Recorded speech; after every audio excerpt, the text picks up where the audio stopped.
मुलायम सिंह यादव के निधन के बाद ढेरों किस्से चले हैं। कुछ बातें मेदांता लखनऊ के डायरेक्टर डॉक्टर राकेश कपूर के हिस्से में भी हैं।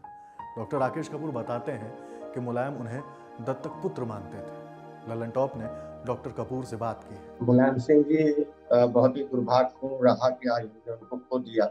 और हमारा उनसे संबंध तो बहुत पुराना था, दसियों साल पुराना। बट 2014 में उनकी पेशाब रुकी। इसके पहले प्रोस्टेट का ऑपरेशन उनका हो चुका था जब वो आर्मी में जब मिनिस्टर थे वो अ, दिल्ली में। तो उनकी जो पेशाब का रास्ता था, मुंह था ब्लैडर का, वो सिकुड़ गया था। तो उस समय फिर हमने उनका पीजीआई में उस समय कार्यरत था, तो ऑपरेट करके वो पूर्णतः स्वस्थ हो गए थे।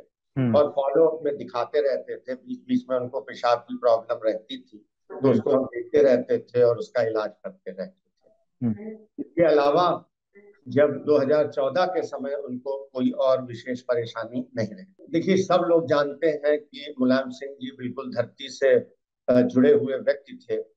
और हमारा, जब मैं पीजीआई में यूरोलॉजी विभाग का अध्यक्ष भी था, हेड भी था, और शुरू में वहां मैं प्रोफेसर भी था।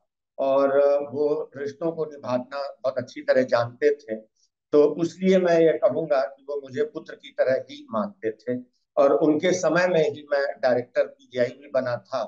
और जो पीजीआई के डायरेक्टर रहते हुए भी उनका बहुत ही सहयोग पीजीआई को आगे बढ़ाने में रहता था। बेसिकली जो उनकी सबसे बड़ी बात रहती थी कि वीआईपी होते हुए हम अवॉइड करते थे कि वो पीजीआई आए, क्योंकि पीजीआई आने से एक तो भीड़ भाड़ बहुत हो जाती थी, मिलने वालों का बहुत भीड़ रहती थी, उनकी सिक्योरिटी रहती थी। फिर तो ज्यादातर वो मुझे घर पे ही बुलाते थे। और जब वो घर बुलाते थे तो अपने साथ कुल्फी भी वो खिलाते थे, नाश्ता भी कराते थे। उनके लड्डू बहुत फेमस थे बेसन के, वो हमेशा मुझको खिलाते थे और बहुत ही ध्यान रखते थे। तो ये मैं कहूंगा कि बीच में उनको एक बार H1N1 इन्फेक्शन भी हुआ था। उस दौरान भी हमारे पास वो भर्ती हुए थे।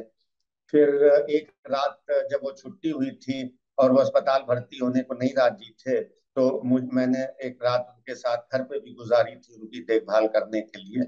लेकिन वो बहुत ही ध्यान रखते थे। और हमेशा उनका सिद्धांत ये होता था कि अगर वो घर बुलाने आते थे तो पहली चीज वो फौरन मिलते थे।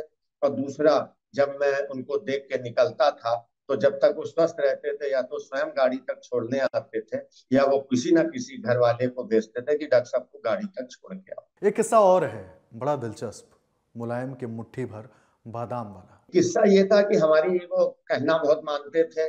मैं जो उनको सजेस्ट करता था कि सर ये, जैसे वो बादाम खाने के बहुत शौकीन थे, तो जब वो ऑपरेट करने के लिए मैं उनको घर से लेके पीजीआई आया, तो उस दिन उन्होंने 40 बादाम खा रखे थे।